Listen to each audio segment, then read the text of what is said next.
Dear students, welcome in online study.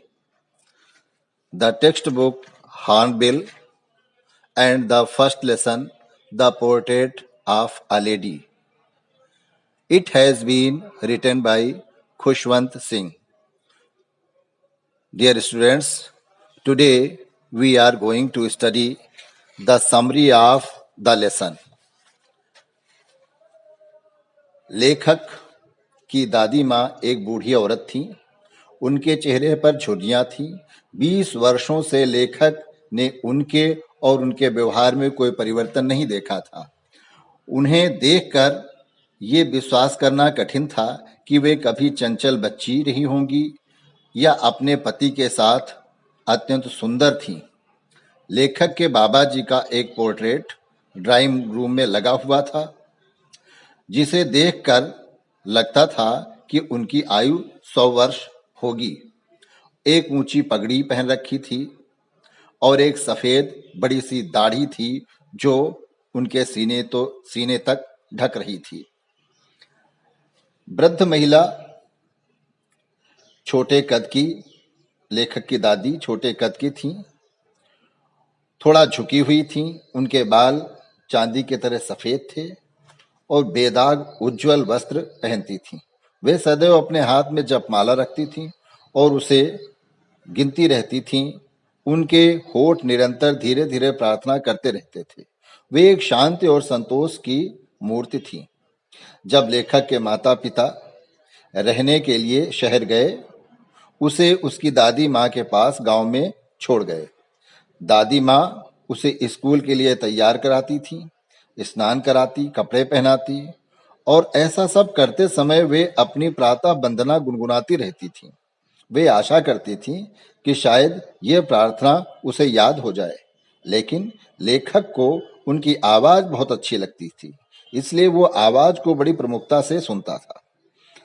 लेखक लकड़ी की स्लेट, मिट्टी का इंकपॉट, कलम लेकर दादी के साथ स्कूल जाया करता था। रास्ते में कुत्तों को देने के लिए दादी चपाती ले लेती थी। लेखक स्कूल में पढ़ता था, अल्फाबेट सीखता था। स्कूल से लगा हुआ एक मंदिर था। दादी माँ वहां बैठकर धार्मिक पुस्तकें पढ़ती थीं, अपनी पूजा अर्चना करती थीं और जपमाला से प्रार्थना गुनगुनाया करती थी। उनके ओठ चलते रहते थे। अध्ययन के बाद दोनों घर वापस आते थे। ये लेखक का दादी के साथ जीवन का प्रथम चरण था। जब लेखक के माता पिता शहर में ठीक प्रकार से बस गए, उन्होंने दादी और उसे शहर बुला लिया। ये एक टर्निंग पॉइंट था, लेखक का उसकी दादी के साथ मित्रता का। अब लेखक मोटर से अंग्रेजी स्कूल में पढ़ने जाता था। यहाँ गांव की तरह गलियों में कुत्ते नहीं थे, इसलिए उस वृद्ध महिला ने स्पैरो को दाना देना शुरू कर दिया। अब ज्यों-ज्यों समय बीतता गया, ग्रैंड मदर और ग्रैंड सन की परस्पर दूरी बढ़ती गई, उनका मिलना कम होता गया। वे आथर की पढ़ाई में कोई मदद नहीं कर पाती थी, क्योंकि अब इंग्लिश मीडियम की पढ़ाई थी। प्रिंसिपल्स ऑफ साइंस थे, इस बात में वे कोई मदद नहीं कर पाती थी। वे इस बात से परेशान थीं कि इन स्कूलों में नैतिक शिक्षा, धार्मिक शिक्षा का कोई स्थान नहीं था। और जब उन्हें संगीत शिक्षा के बारे में पता चला तो उन्हें बड़ा अजीब सा लगा, क्योंकि ये शिक्षा तो भिक्षुकों और नृत्य करने वालों के लिए होती है, ऐसा वे मानती थीं। जब लेखक विश्वविद्यालय शिक्षा के लिए गया, वहां उसे अध्ययन के लिए अलग कमरा मिला। उसकी दादी माँ से मित्रता की चेन टूट गई थी। उस वृद्ध महिला ने चुपचाप एकांतवास स्वीकार कर लिया। केवल दोपहर के समय थोड़े समय के लिए बाहर बरामदे में बैठकर स्पैरोज को दाना खिलाती थी। सैकड़ों चिड़िया मैत्री भाव से उनके साथ उनके सिर पर, कंधे पर बैठकर ची ची चू चू करती रहती थी। वृद्ध महिला मुस्कुराती थी, पर उन्हें कभी भगाती नहीं थी। जब लेखक विदेश जाने लगा, तब भी वे विचलित नहीं हुई। रेलवे स्टेशन पर विदा करते समय वे भावुक नहीं दिखाई दी। लेखक को विश्वास नहीं था कि जब वो 5 वर्ष के बाद आएगा तो दादी को जीवित देख सकेगा, लेकिन वे पुनः उसे लेने गईं और बहुत प्रसन्न थीं।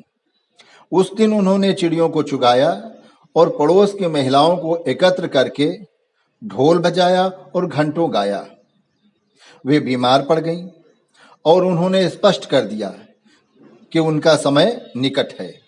उन्होंने सभी से बात करना बंद कर दिया और वे शांतिपूर्वक इस शरीर को छोड़कर दिवंगत हो गईं।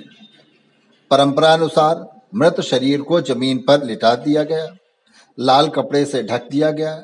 जब लोग अंतिम संस्कार के लिए अन्य कार्यों में व्यस्त हो गए, सैकड़ों चिड़िया उनके पास आकर चुपचाप बैठ गईं।